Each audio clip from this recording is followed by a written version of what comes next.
Hey, welcome. You got gas. It's the Great American Auto Scene, and it's another Wednesday night under the lights here high atop the Go Gas Scott Gas Studios.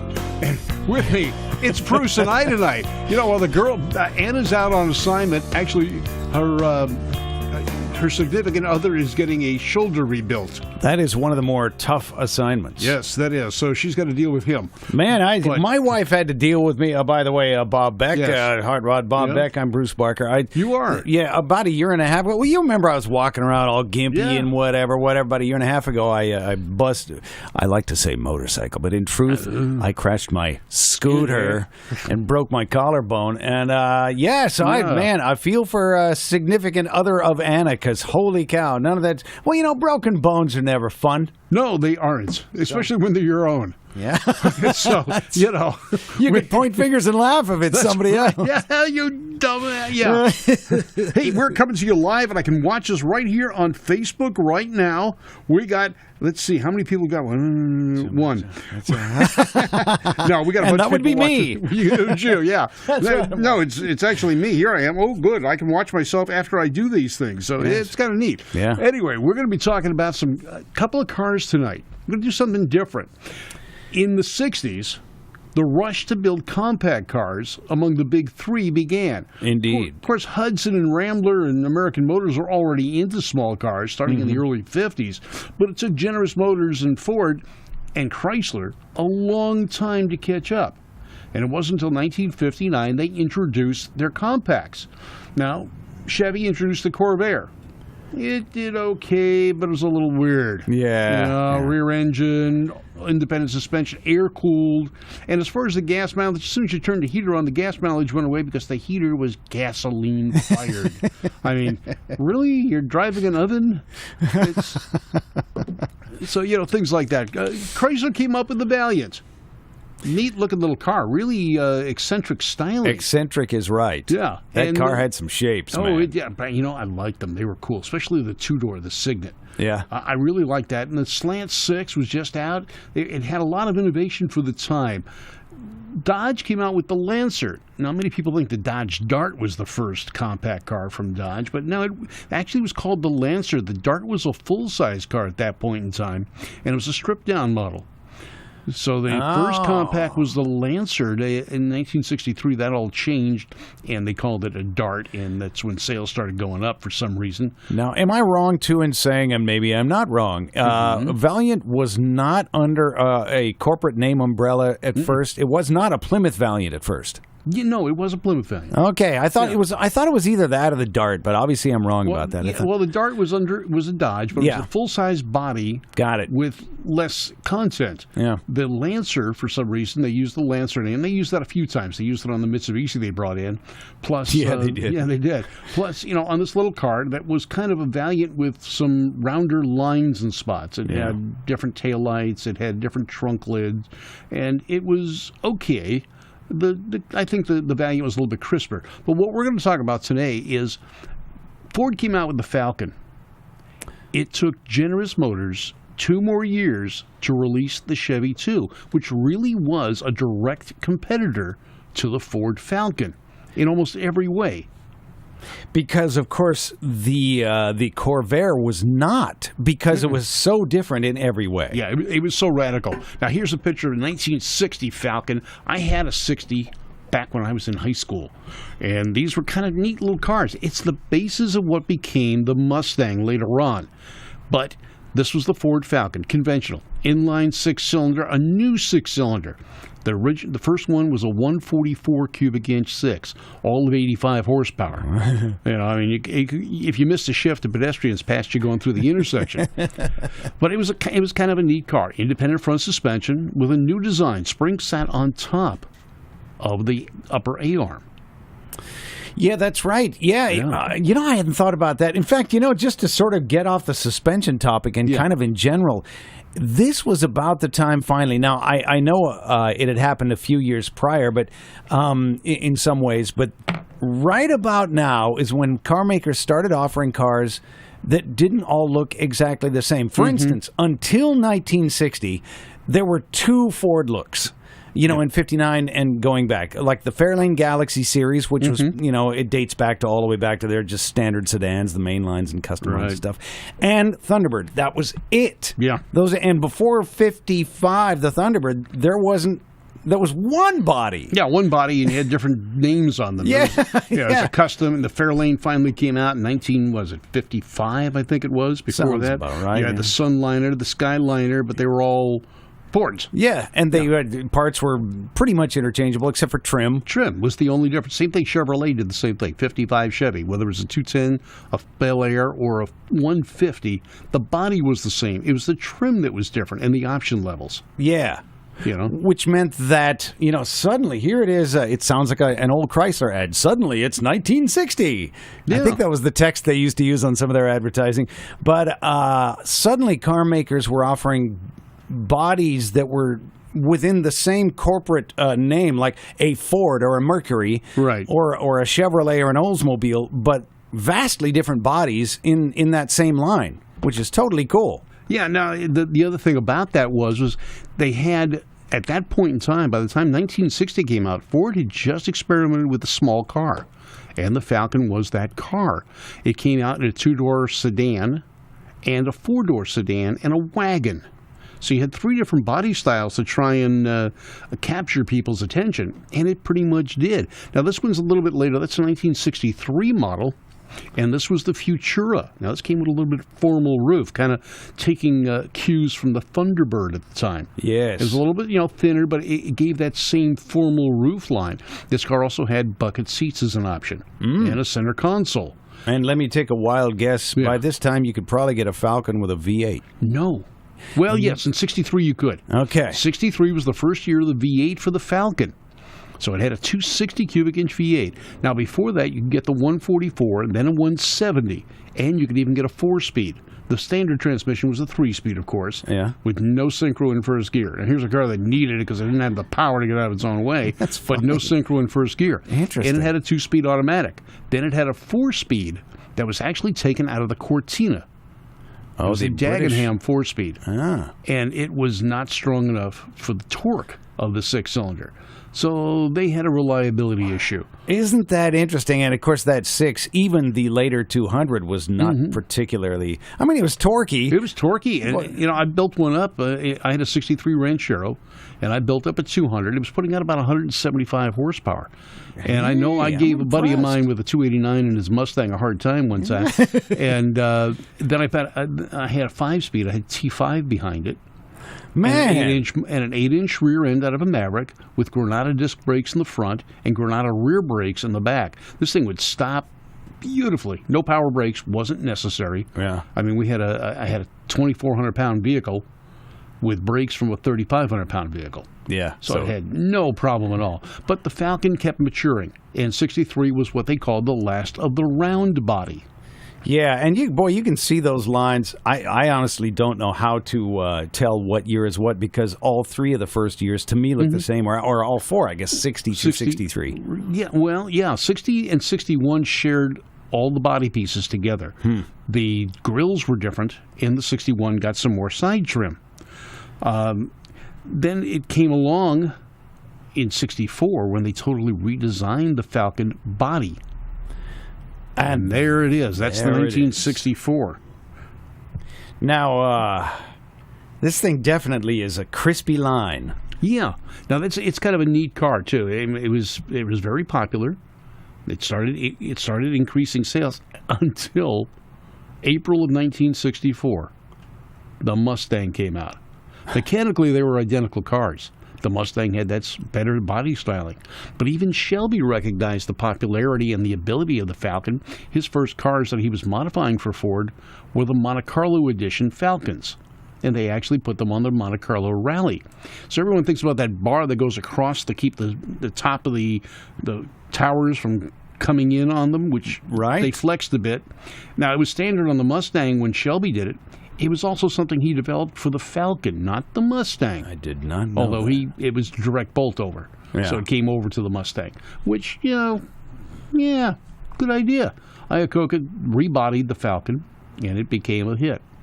What do you know? My sister's first car was this car. Yeah. It was back in Alaska, and it was just one of those that had been thrashed beyond belief. I think it had, I don't know if it was a 200 or a 170. I don't know when the 206 came out. But it was this body. I think it was a 4-door, and it was one of those where there must have been more Bondo than body on this thing, and painted all sorts of different colors, and somebody had even taken, the antenna wasn't the original, but it had one of those spring-loaded antennas. Right. And somebody had taken a pickle and just impaled it on that antenna, and that pickle was there for like a year. Of course, most of the year was frozen, so it didn't matter. The Tundra. Well, this was kind of a neat Falcon. They sharpened up the lines, still kept the single headlight in the front, and the rear was still a round taillight.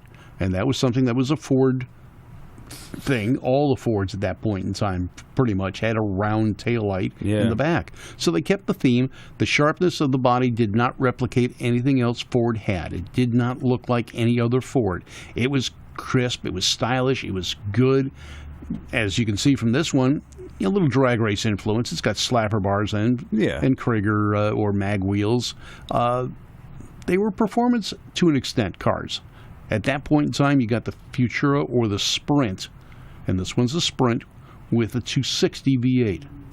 Now, the 289 came in later in the year, but the 260 was the base motor. They call it the Challenger V8 with 160 horsepower and a 2-barrel.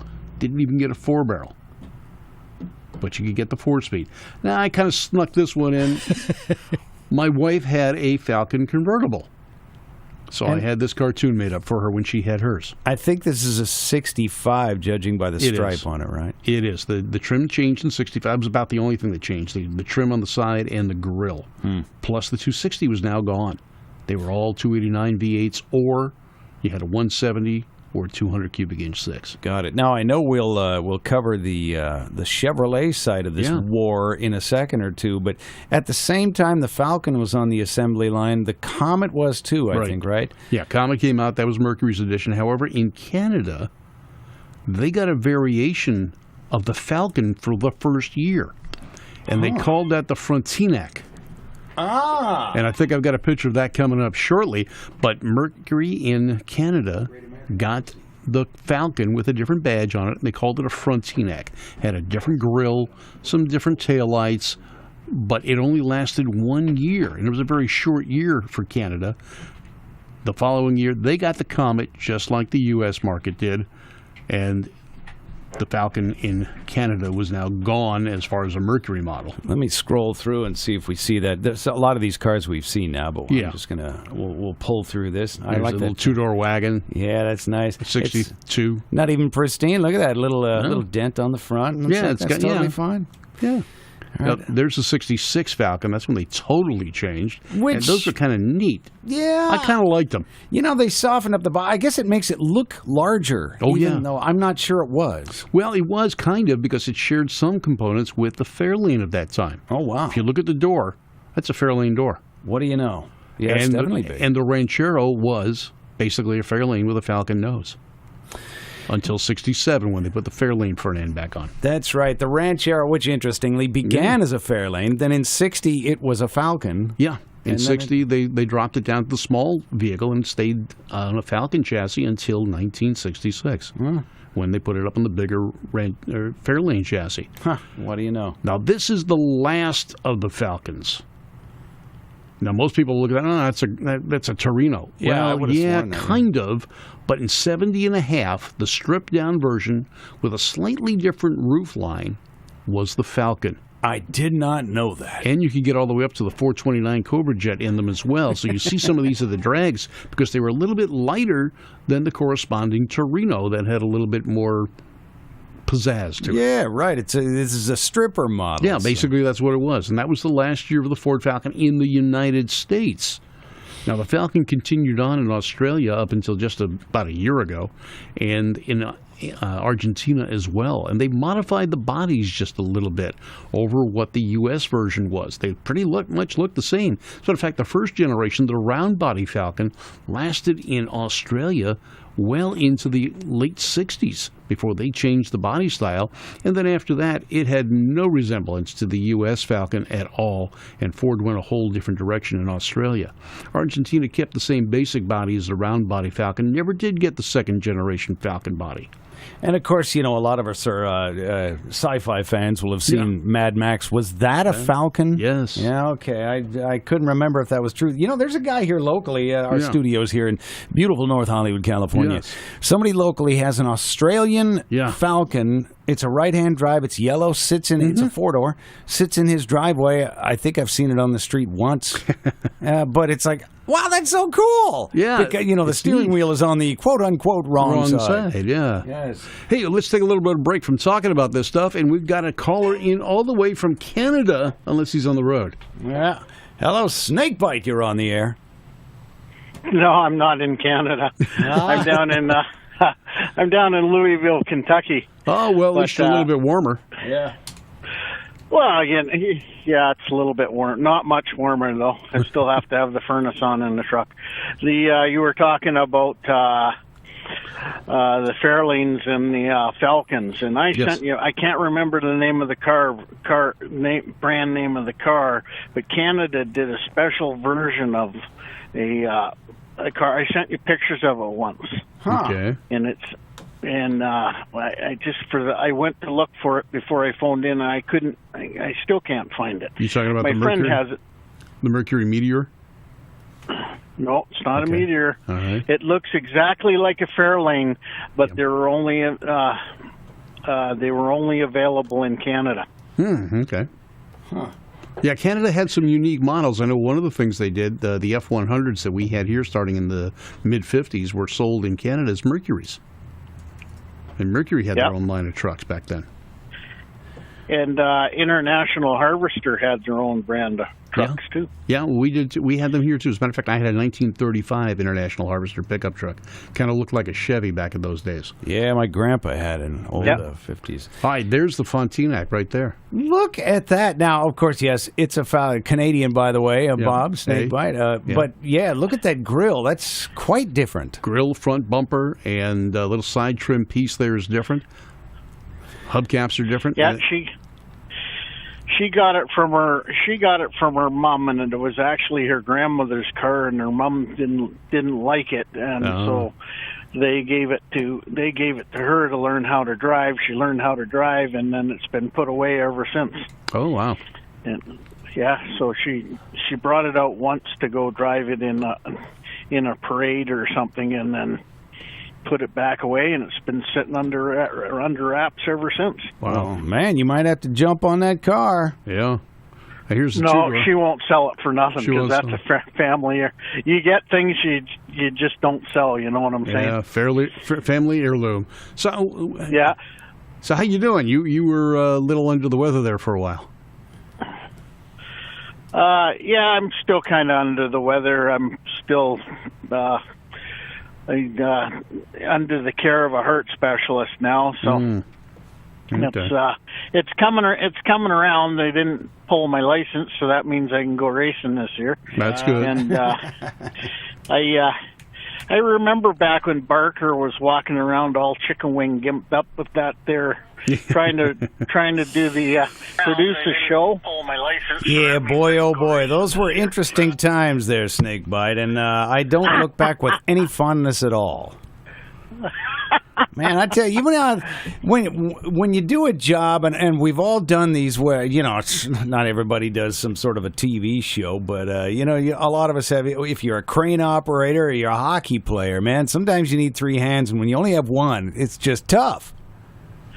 It is, because what you don't see when Bruce is flipping the cameras around and stuff, he's controlling volume in there, and he's also stretched over, reaching to another console, so he can either put the camera on Bob or put the camera on someone else, and it's back. It's kind of that's why he has a rolling chair in there, so he can roll back and forth, and Wednesdays is the only day he doesn't have to go to the gym because he's had his workout, producing a show for an hour. That's it. Well, the other thing too that when you heard yourself coming over the speaker again, what's happened is I brought an iPad with me tonight so I can monitor people that are watching the show and answer questions.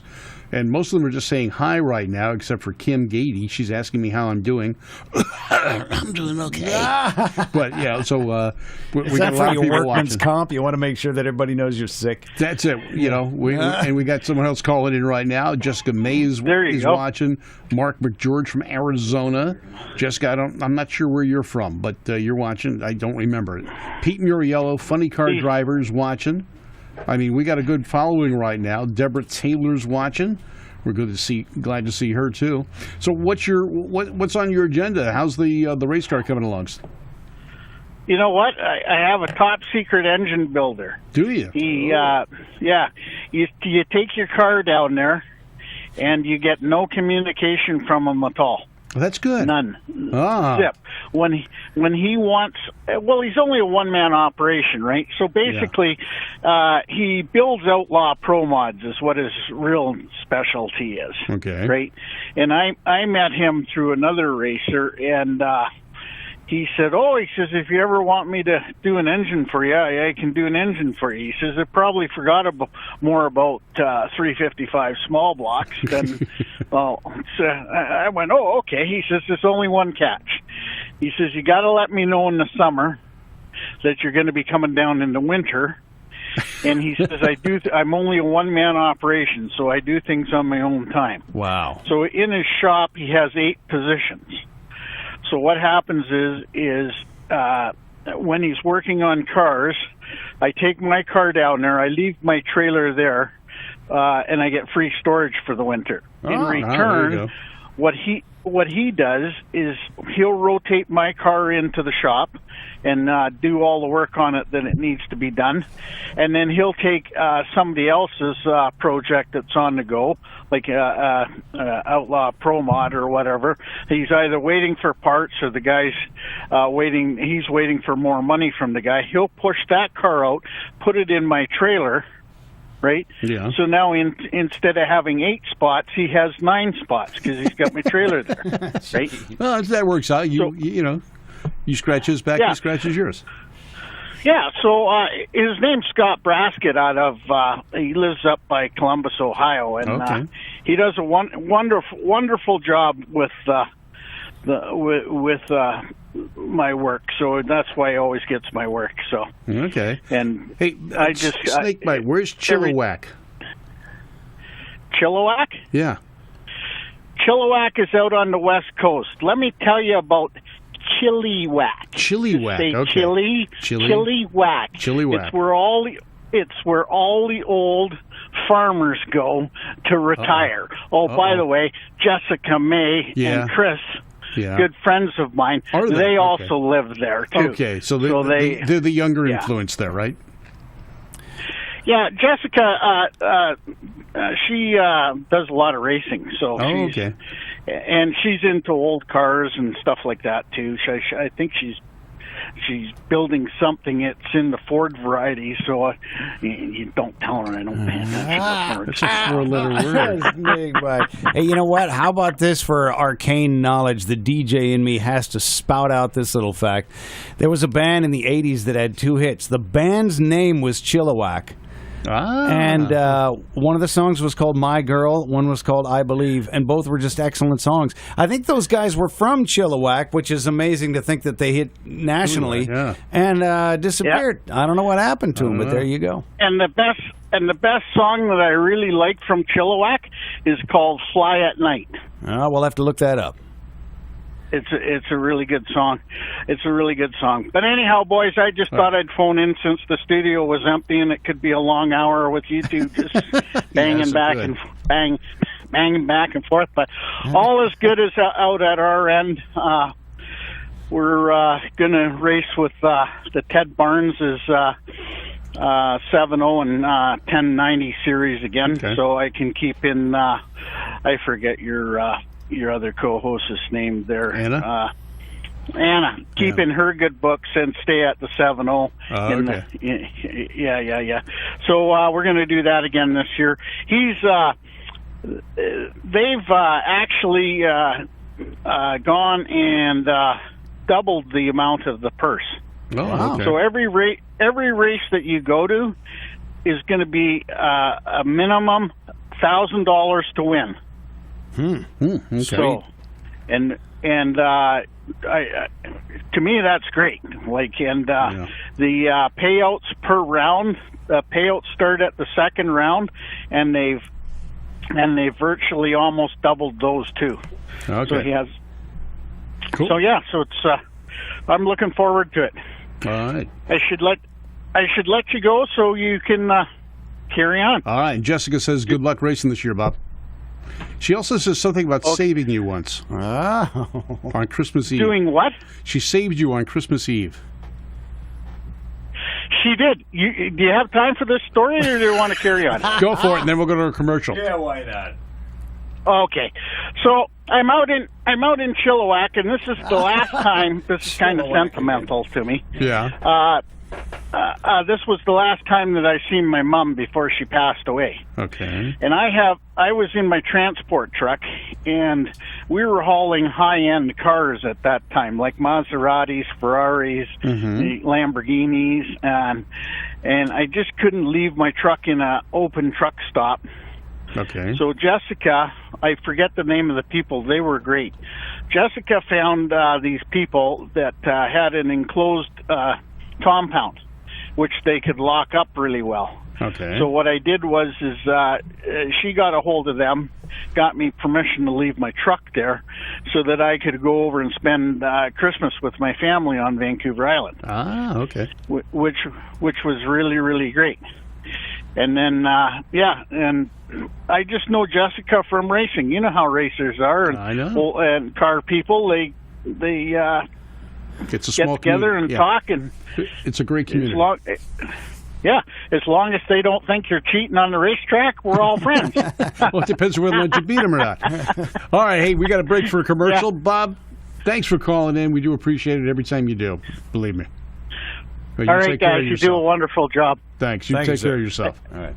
Thank you. Bye-bye. And All by right. the way, Bob, Yeah. because we were talking about Falcons, I wanted Oh, to there you go. bookend things You because got that Australian one. the Australian Falcon, boy, those are nice looking cars. And isn't that the picture you took last year at the Fabulous Ford show that's coming up in April? might have been. Might have I'm You gotta come on down. Yeah, I think I'm April on 15th. it. I am on it. That Lincoln's going to be there. Do it, because we're going to have the Fabulous Ford show April 15th at Knott's Berry Farm. Yep. Right now, there's over 1,200 entries. They're expecting about 1,800. Already, And it's man, gonna be I'm great. slow on the switch. Holy cow! We're going to take a quick break here, and then we'll get back to harassing people like Kimberly Gady, who's watching in, and so forth. But we'll be back.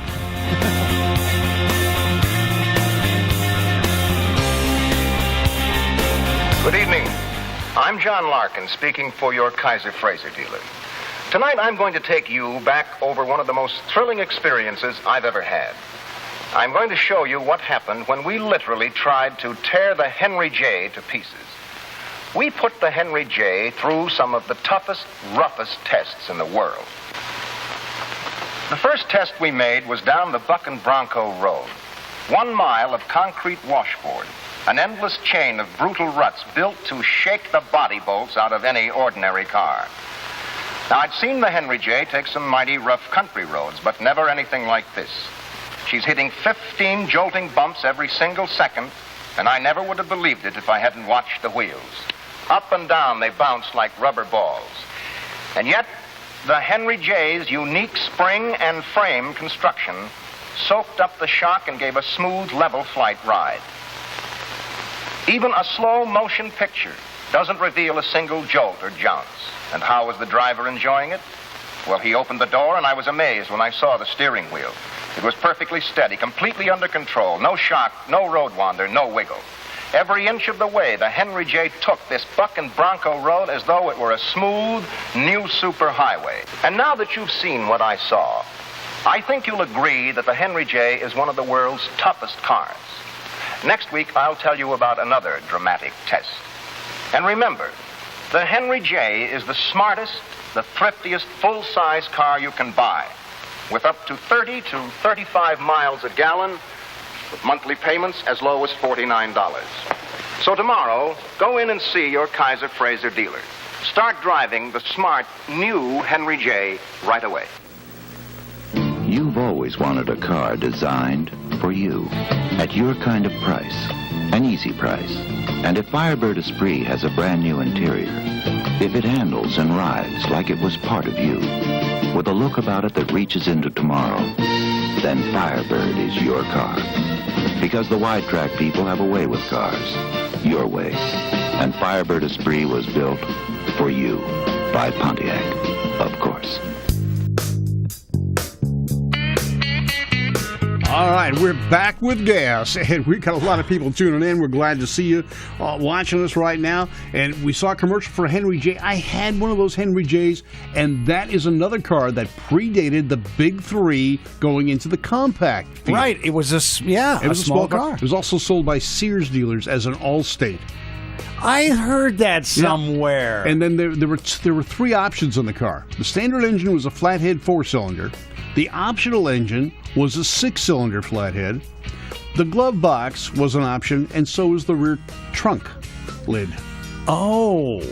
Now mine had mine had the 4-cylinder, but it did have the trunk and the glove box. You know, I had a Metropolitan for a while. There you go. I love that little car, but mine was, I think it was the year, it was like 1959, 58, something like that. It was So the the first bigger year. motor. Yeah, and it was the first year they had a trunk lid, because before you had to store all your crap Everything behind on the seat. Yeah, Yeah. which is such a pain. Well, I know. I got stuffed in one once. Oh, But I was small, so I fit. Anyway, back to cars, and we've got someone waiting online. We're going to get to him in just a little bit. You know what? I did want to show this real quick. Okay. Anna had sent this over. You know, Yes. Anna Octane, by the way, off tonight, taking care Yeah. of probably more important business than talking about Yeah. cars. But take a look at this. Now, we're going to time lapse this thing because it takes too long. This is a new portable device that you call the service center or whatever. Say, hey man, my car broke down. Okay. This thing comes over and it does all the work Cool. itself. It's fully automated, and it'll, I don't want to narrate this whole thing, but it looks like I am. Jacks your Oh, man, I need that in my garage. It is the craziest. And then, of course, the technician can come, do whatever he's doing. I don't know if they're Yeah. changing a tire or what. Now, this guy is amazing because not one of his tools has any grease on it. Yeah, I think that's a model tool set made out of plastic. That might be. Yeah. So anyway, look, let's fast forward because I know we got an important show to do. But We so do. he's done with the job. The device parks itself back up in the van, and they're off and running. And rolls back into his Nissan van. Yeah, something tells me the curb weight of that Nissan Or van whatever is it is. significantly increased. Maybe it's not a Nissan. Maybe it's a Sprinter. I don't know. It's hard to tell anymore. Well, with that language, who knows? Anyway, we're going to move on. We talked about the Ford Falcon. Its direct competition from General Motors became the Chevy 2. Now, the Chevy 2 started out life on the drawing pads in the 50s. But it took them a while to come to fruition with the car. It didn't make it to market until 1962. Now, and again, was that because GM was banking more on Corvair? Could have been. I don't know the exact story on that, but they did start working on the Nova about the same time as the Corvair. Okay. But the Corvair came out first. Yes. And I guess they thought they'd revolutionize the industry, come with a compact car that had all the bells and whistles that the fine European cars had. That just didn't quite work that way. And I guess the U.S. market really wasn't ready for a daily driver car that had independent suspension at all four wheels, a rear engine, air-cooled.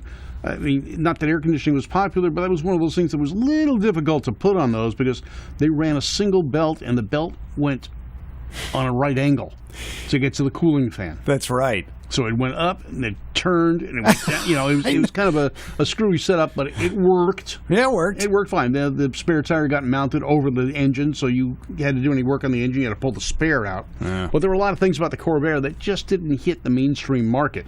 It was a pretty good car, though, until Ralph Nader and his Raiders got a hold of it and the unsafe at any speed. It did have some issues, but it did make safety for everybody pretty good after it because of some of the things that they had to change based on the Corvair experience. Yeah. But the Chevy 2 came out, and here's a conventional car. Rear drive, front engine, two-door sedan, two-door hardtop, four-door sedan, station wagon, four-door wagon. The base engine, a four-cylinder. What became known as the Iron Duke later on. It was a 90 horsepower, 151 cubic inch overhead valve four-cylinder. Huh. And it was kind of a neat engine. As a matter of fact, it was so good, midget racers, now this is dirt track, oval track racers, started using that little four-cylinder in their sprint cars and their midgets. And so it was a stout engine. Now, the Chevy 2 also did not get a V8 right away. They had the four-cylinder and the optional six-cylinder. It was a 230 cubic inch engine until 1964. So again, they're behind the times, and Ford steps out ahead of them. However, when Chevrolet comes back, just like they did with the Camaro, they come back with a vengeance. Yeah. The base engine was the 283. And you get the SS, whether it was a six-cylinder or a V8. The SS model was introduced probably about the same time as the Nova in 62. But eventually, you got the 327 with 350 horsepower and a four-speed, and that made that thing a muscle car. And that was, no big blocks, but it's still bigger than Ford offered. Yeah, because which would have still been just the 289, right? 289, yeah. Yeah. Until 68, when Ford finally got the 302. But in 67, they did get the 390, and they got a big blocks. True, although could you get those in a Falcon? No. Interesting. Now, because the AFX version of the Falcon, there were some AFX cars that ran 427s, but you could not get a big block in a Falcon. You could have gotten it in the Comet back then, the AFX Comets. And the Superstock Comets had the 427. Interesting. Ronnie Sox and Sox and Martin had the Comet with the big block. Now, the Nova, when it first came out, also had a convertible. And that convertible didn't last very long. They didn't have them for very many years. The body style changed in 1966, and the convertible went away. But it was a very low production, and for some reason, low demand. Whoa, how did Norm Gabrowski get into this one? I have no idea. I don't but there know. He is. We're going to have to flip back over that. Yeah, there we go. Well, the Nova two-door, and that was the non-SS model, I believe. There was really no difference between the bodies, just the trim level was different. Got it. There's a 66, 67. Now, I'm not really that fluent on the Chevys of that year. The 66 and the 67 Novas looked almost identical.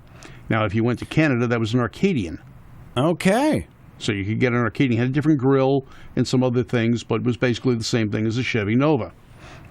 The Chevy Nova stayed in production longer than the Falcon did, as Chevrolet kept redesigning it. Now, this one I had to throw in there. This is a phantom car.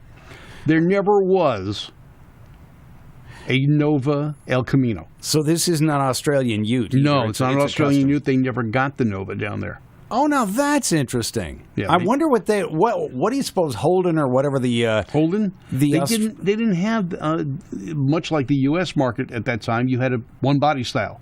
How many different trim levels do you want? Okay, then. Now they've changed that a little bit over the time, but they use the same basic platform. They don't sell that many cars down there to justify having a multitude of bodies. Yeah, okay. But they do have the Utes, which were based on the full-size vehicles of the time. Right. And This is a pretty sweet-looking custom. That's nice. The guy did a nice job on it. It looks like a factory job. I had pictures of it in metal, bare metal. And he did an excellent job on the bodywork. Now, the other thing that Nova didn't have was a two-door wagon. Interesting. The Chevelle got a two-door wagon in 1964, but the Nova never did. It was always a four-door wagon. But they did have this cool sport coupe. This is a 66, 67 model, and this was the one, 350 horse, 327.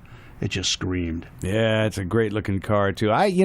For both Falcon and Nova, Chevy too. Yeah. For me, the very earliest ones were still a little bit sort of dumpy and primitive looking. Falcon to me, I really liked it starting in 64. And by the time 66 rolled around with the Nova, the Chevy 2, I think that's a pretty car, man. And of course, we know there's a lot of these cars out on the track. There are. A lot of guys have converted these to drag races. You can build a Nova without ever touching a real Chevrolet part. You can get a full fiberglass Nova now. Now, one of the things I didn't get a picture of, but maybe you can look it up while we're talking, is there was a funny car back in the early days, a Nova Fastback. Huh. And it was cool. I've got the model at home, and it was kind of a neat-looking car. It reminded me kind of like the Rambler Marlin. Which I thought was a way cool looking car. I thought it was a great car, too, but the basis for the Marlin, as we did in the show earlier, was the Rambler American, and it was supposed to be called the Tarpon back then. which is odd. Which is kind of neat because it was also the size of the Barracudas and the Mustangs of the day. All right, so there's a picture of the funny car, the Fastback Nova. And there were a few of these running around here in Southern California. This one's kind of neat. The bodywork looked good. The proportions kind of looked neat. It was kind of a neat car. It was very tall because the bodies are pretty high to the belt line. Right, and so, because with the roof line like that, it would just keep that roof up really tall. Yeah, but it was kind of neat. Chevrolet never made it. It wasn't a production vehicle. It was something the racers came up with, and they were around for a while. There's Alan Green Chevrolet, another one. That one really shows the Marlin-like fastback there. Yeah, if you wink at it a little bit, it kind of looks like the Opel of the time. Yeah. Little Opel Kadett. Right. Although the little Opel Kadett was half that size. Right. I almost that was almost my first car, that Opel Kadett. Is this altered wheelbase? It looks like the front wheels are way forward. Well, and the rear ones are way forward. The front ones are forward as well. This was the days of when funny cars got their name because they kind of looked funny. It was called AFX at that point in time. It still hadn't been called funny car yet. So it was A Factory Experimental. Now, do you know when the last Nova...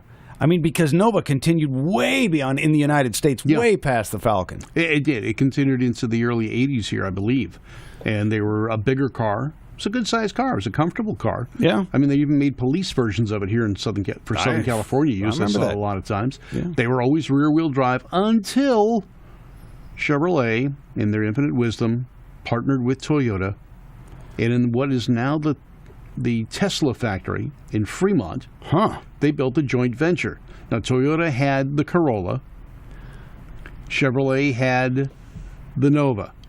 They were basically the same car. However, they were kind of toying with different names. Now, at the time, Chevrolet had a compact car they were getting from Isuzu.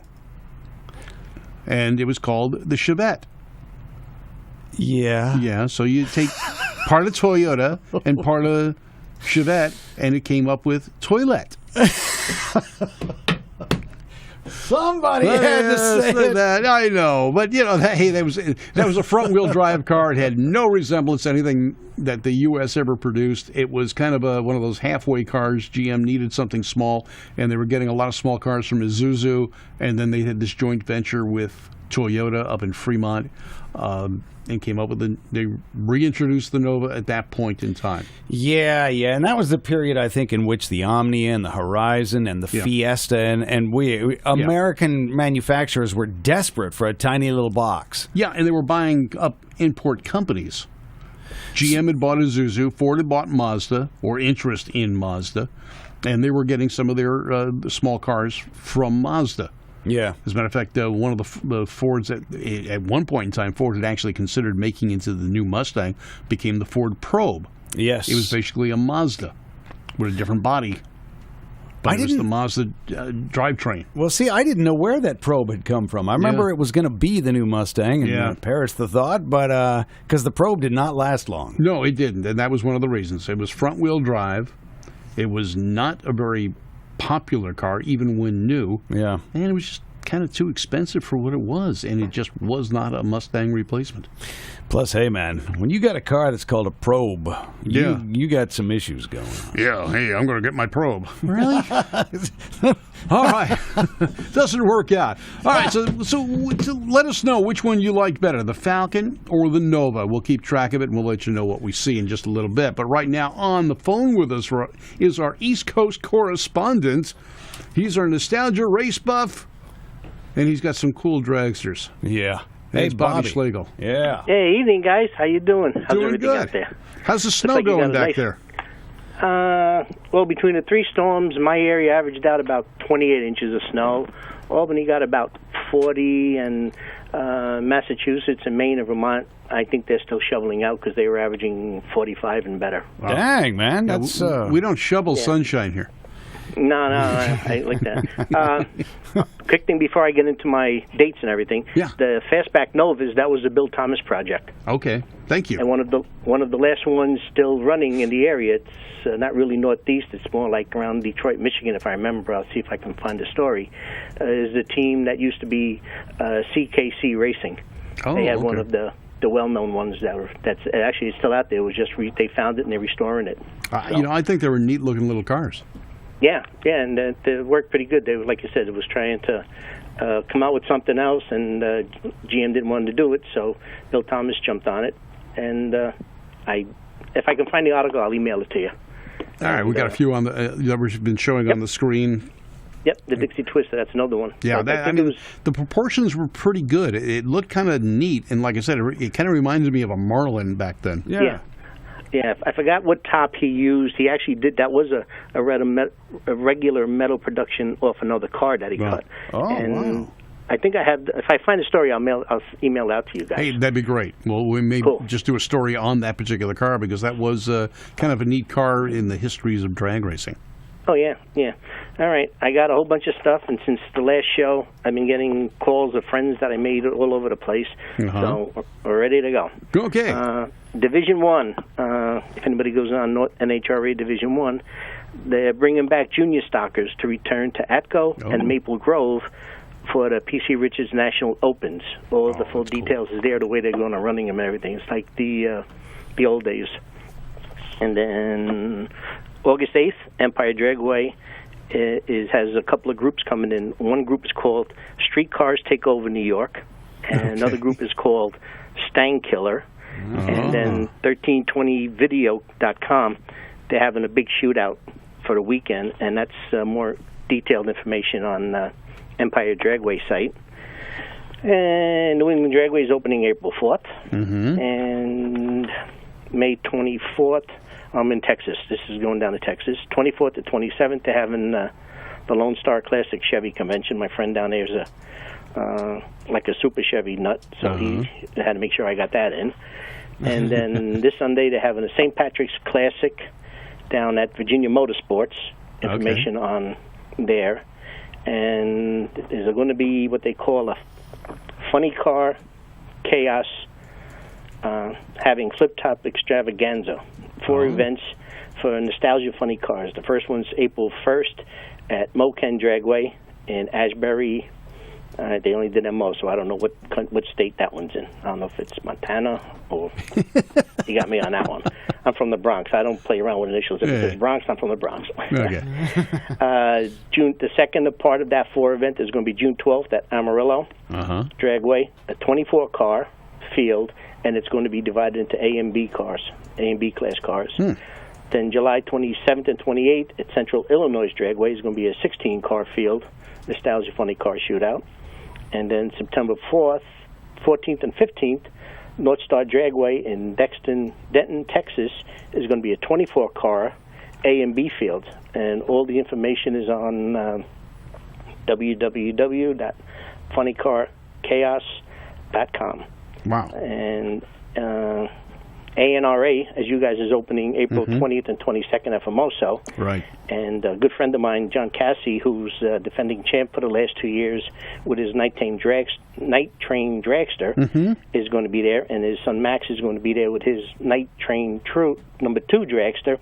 And he's got a different induction system on it. I made friends doing alley-oop because they know Algon. Okay. John's still running the Algon when he was working with Al Gonzalez when he was still alive, and he's still running the same system today. Wow, that tells you how good it was. Yep, and June 9th, Saturday, the 9th annual Detroit Dragway Reunion plus Funny Car Shakedown. July 28th, Milan Dragway. It's the event's called Kicking It, and it's old school drags racing for 72 and older, including Nostalgia Comp. Wow. And I'm not old enough. I know, it's great to say I am not old enough. I'm not old enough. Hey. And the Great Lake Gassers and Nostalgia Funny Cars is going to be there. And they're also having a pinup girl contest and also a huge car show and swap meet. Do the pinup girls have to be over 72? That'd be bad. Oh, gosh. Oh, no. My eyes. Geritol rush. Yeah. My eyes. No. Oh, you'll see the walkers with nitrous bottles. There you go. When the parachute comes out, then we know we got problems, though. Yeah, right? And then... she dropped the laundry. Oh, no. April 14th, Southeast Gassers. It's a group that just is getting their act together. They're having their first rare event. Over 50 gassers do battle at Shady Side Dragway, and their website is southeastgassers.com. And what they're also doing, the same group, is they're starting a super stock class. Oh, really? And Okay. they're going to have their first race invitation only, no points, and you can go to the same site and look under the super stock caption, and that'll give you the whole detail and rules and everything on that. It's they got a cutoff year for the super stock because I forgot what it was. I didn't get a chance to get to the site before I typed this up. But All right. Well, you're looking at that. We got to do a shout out to a couple of people that just tuned in. Mark Dawson from Auto Club Famoso Raceway is watching us right now. Frank Morales out of Florida is watching us. How you doing, Frank? He used to be the president of the Ford Council here that put on the Fabulous Ford Show at Knott's Berry Farm, and he's moved on to Florida, enjoying the sunshine there and an occasional hurricane. But yeah, well, I'll take the snow over a hurricane, but yeah. That's true. Donna Kleckner is watching us, and we talked to Gary about his Chevrado, the tornado-powered Nomad. So sweet. Oh, cool. Yeah. Yeah. So, and then the last one is Gateway Motorsports Park in Madison, Illinois, is opening March 31st for test and tune. There you go. A little information on gatewaymotorsportpark.com. Great. And that's it for the last 2 weeks, and I'm already getting phone calls this afternoon for the next time. Well, good.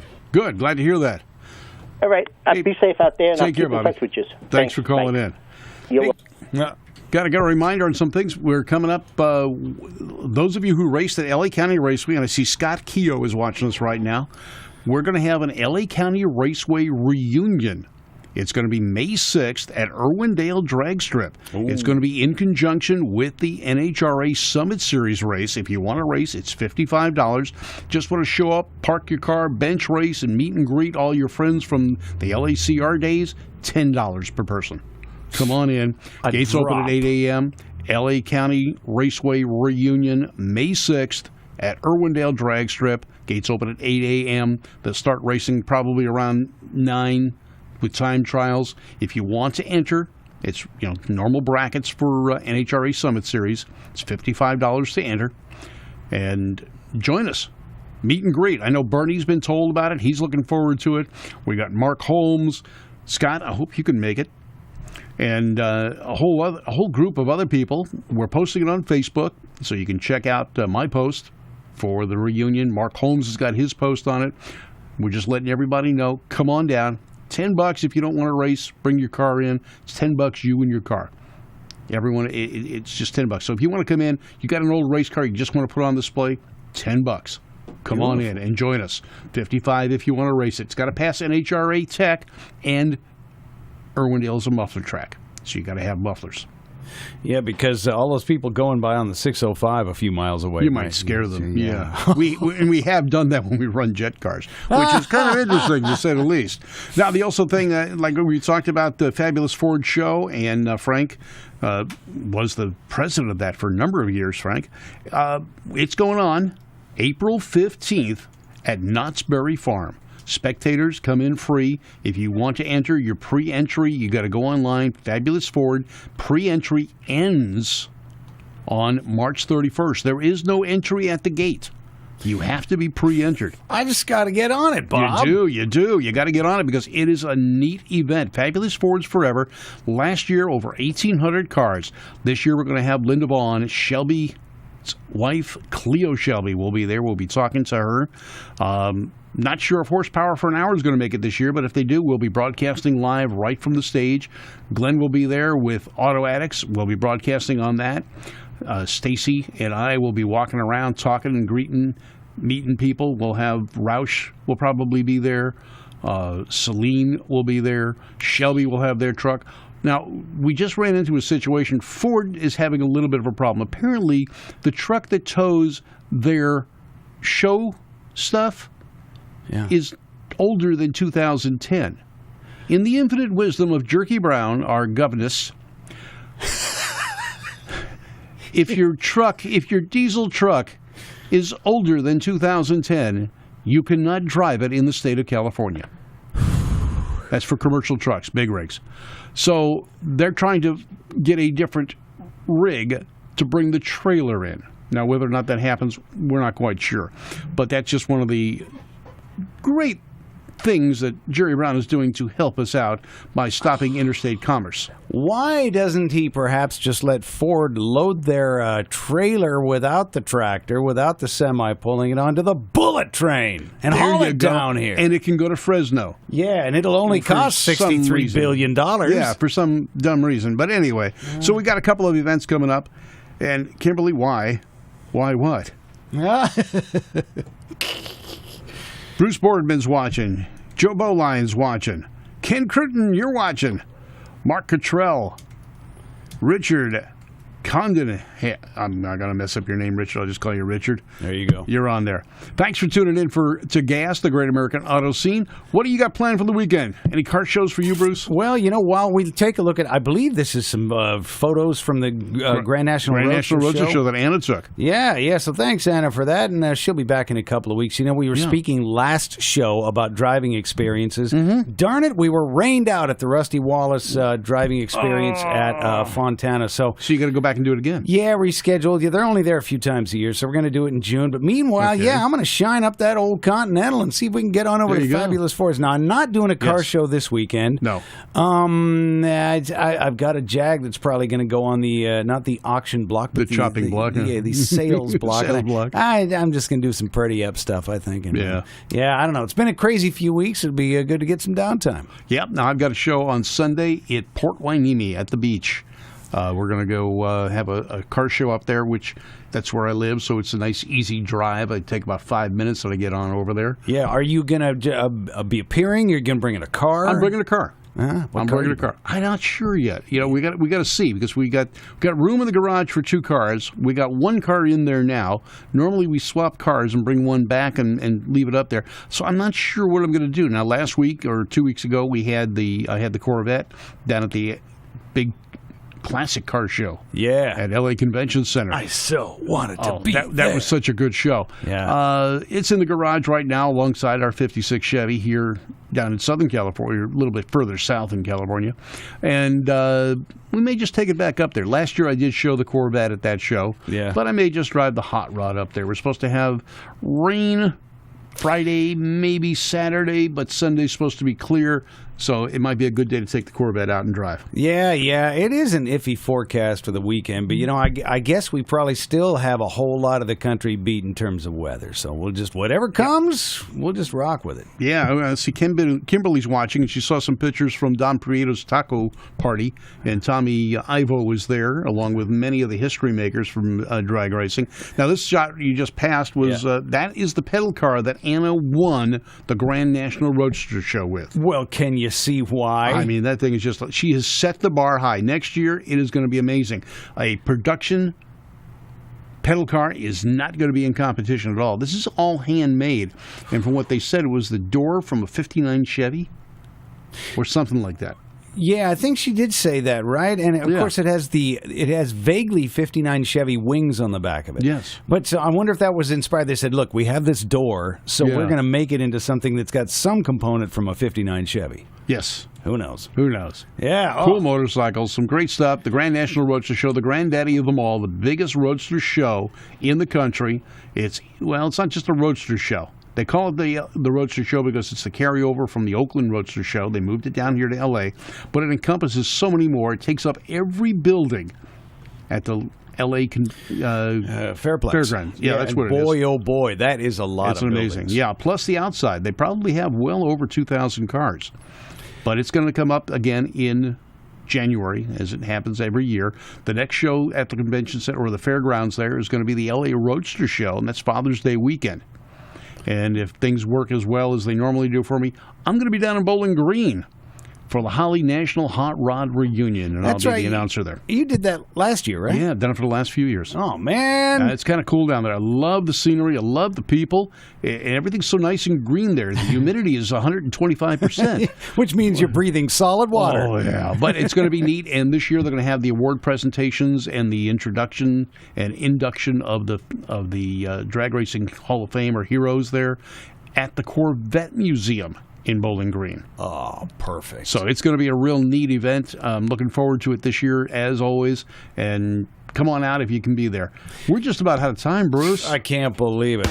Man, you know, I could wax eloquent, but why? We all got the same clock, and they all apparently, as we're told, move at about the same pace. And an hour goes by, and I blinked. Yeah. Well, Gary and Kathy Gardner just watched, and she actually won in her class with her 32 Ford at the Classic Auto Show at the LA Convention Center. Excellent. Jeez. Well, next year. I always say that, but. Yeah, next year.